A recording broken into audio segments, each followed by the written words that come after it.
2025 ஆண்டுக்கான முதல் சட்டப்பேரவை கூட்டம் ஜனவரி 6ஆம் தேதி தொடங்கும் என்று அறிவிக்கப்பட்ட போதே பரபரப்பு தொடங்கியது.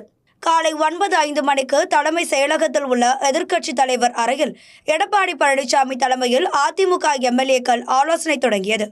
இதனையடுத்து யார் அந்த சார் என்ற பேட்ஜுடன் சட்டப்பேரவைக்குள் அதிமுகவினர் நுழைந்தனர். காலை 9:07 மணிக்கு சட்டப்பேரவை நிகழ்வுகளில் பங்கேற்க முதலமைச்சர் மு.க.ஸ்டாலின் வருகை தந்தார். இந்த ஆண்டின் முதல் சட்டப்பேரவையின் முதல் நாள் என்பதால் முதல்வருக்கு காவல்துறையின் அணிவகுப்பு மரியாதை வழங்கப்பட்டது. காலை 9:20 மணிக்கு அவையில் அதிமுகவினர் முழக்கங்களை எழுப்பி யார் அந்த சார் என்ற பதாகைகளை ஏந்தி அமளியில் ஈடுபட்டதால் சட்டப்பேரவையில் இருந்து அதிமுகவினர் வெளியேற்ற சபாநாயகர் அப்பாவு உத்தரவிட்டார். காலை 9:23 மணிக்கு தலைமை செயலகத்துக்கு ஆளுநர் ஆர்.என். ரவி வருகை தந்தார். அவருக்கு காவல்துறை அணிவகுப்பு மரியாதை வழங்கப்பட்டது.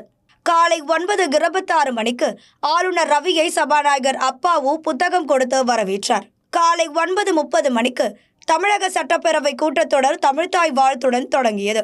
காலை 9:33 மணிக்கு உரையை வாசிக்காமல் சட்டப்பேரவையில் இருந்து வெளிநடப்பு செய்தார் ஆளுநர். காலை 9:45 மணிக்கு அண்ணா பல்கலைக்கழக சம்பவம் தொடர்பாக ஆளும் திமுக அரசு போராட்டத்திற்கு அனுமதி வழங்காததை கண்டித்து பாமகவினர் பேரவையில் இருந்து வெளிநடப்பு செய்தனர்.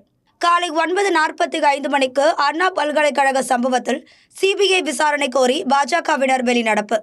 காலை 9:47 மணிக்கு பேரவையில் ஆளுநர் தனது உரையை புறக்கணித்ததை கண்டித்து காங்கிரஸ் கட்சியினர் வெளிநடப்பு.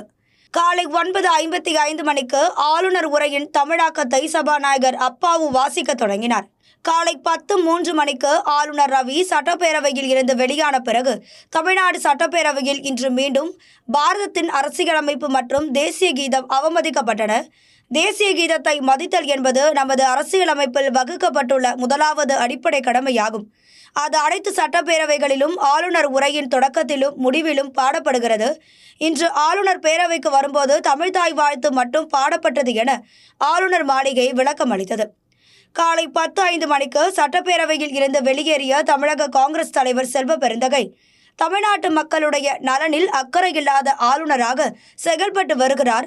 ஆளுநரின் செயல்பாடுகள் தமிழக மக்களுக்கு எதிராக உள்ளது என தெரிவித்தார். காலை 10:10 மணிக்கு சட்டப்பேரவையில் இருந்து வெளியேறிய பின் செய்தியாளர்களை சந்தித்த பாஜக சட்டமன்ற உறுப்பினர் நயினார் நாகேந்திரன் சட்டப்பேரவையில் ஆளுநர் தேசிய கீதம் பாட வேண்டும் என கூறிய போது மற்ற கட்சியின் சட்டமன்ற உறுப்பினர்கள் ஆளுநரை சூழ்ந்து கொண்டனர். ஆளுநர் உரையை படிக்க விடவில்லை என கூறினார். காலை 10:34 மணிக்கு அரசியல் சாசனத்திற்கு விரோதமாக ஆளுநர் செயல்படுகிறார் என அவை முன்னவர் துரைமுருகன் பேச்சு. காலை 10:42 மணிக்கு ஆளுநர் உரையில் அச்சடிக்கப்பட்டவை மட்டுமே அவை குறிப்பில் இடம்பெற வேண்டும் என்று தீர்மானம் சட்டப்பேரவையில் நிறைவேற்றப்பட்டது. காலை 10:45 மணிக்கு தேசிய கீதத்துடன் தமிழக சட்டப்பேரவையின் முதல் நாள் நிகழ்வுகள் நிறைவடைந்தது.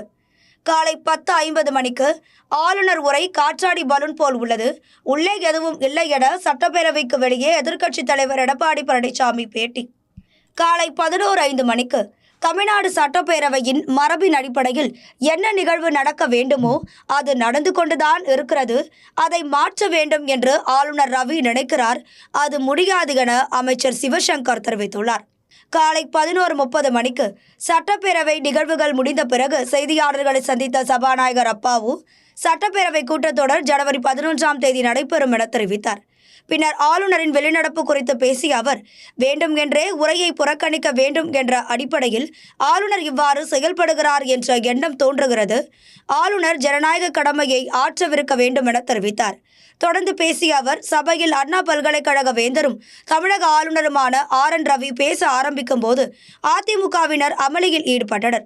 பல முறை எச்சரித்தும் அதிமுகவினர் தொடர் அமளியில் ஈடுபட்டனர். அதன் காரணமாகவே அதிமுகவினர் வெளியேற்றப்பட்டனர் என விளக்கம் அளித்தார். நண்பகல் 12:11 மணிக்கு ஆளுநர் தேவையில்லை என்பது எங்கள் கூற்று, அது வேறு. ஆனால் குறிப்பாக இந்த ஆளுநர் திரும்ப பெறப்பட வேண்டும். உரையை படிக்க ஆளுநருக்கு விருப்பமில்லை. இதற்கு திட்டமிட்டுதான் சட்டப்பேரவைக்கே வந்திருக்கிறார். திமுகவுக்கு தலைவலி தர வேண்டும் என்பதற்காகவே இந்த ஆளுநரை பாஜகவினர் நியமித்துள்ளனர் என விசிக தலைவர் திருமாவளவன் தெரிவித்துள்ளார். மதியம் 1:43 மணிக்கு அரசியல் சட்டப்படி ஆண்டின் தொடக்கத்தில் அரசின் உரையை மாநில ஆளுநர் வாசிப்பது சட்டமன்ற ஜனநாயகத்தின் மரபு, அதை மீறுவதையே தனது வழக்கமாக வைத்துள்ளார் ஆளுநர் RN ரவி. தனது அரசியல் சட்ட கடமைகளை செய்யவே மனமில்லாதவர் அந்த பதவியில் ஏன் ஒட்டிக்கொண்டிருக்க வேண்டும் என்பதே அனைவர் மனதிலும் எழும் வினா என முதலமைச்சர் மு.க. ஸ்டாலின் தனது எக்ஸ் தளத்தில் பதிவிட்டுள்ளார்.